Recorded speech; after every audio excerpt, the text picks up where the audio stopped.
आमको मंचासीना बहुत बहुत धन्यवाद मने करुछि आम जो वरिष्ठ भाई माने मंचासीना समस्त को बहुत बहुत धन्यवाद समस्ते सुरखुर आसी निज निज टाइम बाहर करके जो पूर्व वाला भूया समाज ठारे बहुत टाइम देइछन्ते सेति समस्त को आउ थरे धन्यवाद देउछि। एठी खाली हमें जो वार्षिक सम्मान करछे किंतु हमर छोट छोट भाई माने समाने के पाकु आसनांती पाकु जदि हमें न लागितबा ताले हमें नेक्स्ट पीढ़ी में हमको असुविधा हबो भूया समाज केमती हमें आकु नबा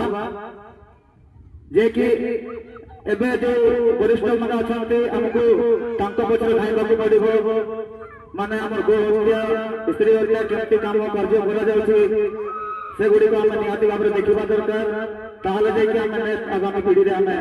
से कार्य हमको करबाकू पड़िबो। आ एठी आउ गोटे जिनिस कमी जाउछि कि शिक्षा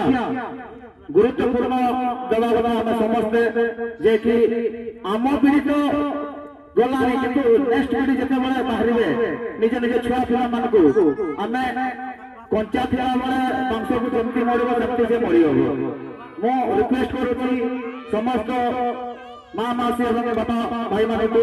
कि निज निज छुआ को आमे जमती की शिक्षा दान समान को देखि नेक्स्ट पीढ़ी रे जते असुविधा होबा भूया समाज मानक पाई जति हम शिक्षा जति ग्रहण समान को भरि देतिबा ताले हम नेक्स्ट पीढ़ी रे हमको ए अवस्था हमको देखबा पड़िबो नै समान निज निज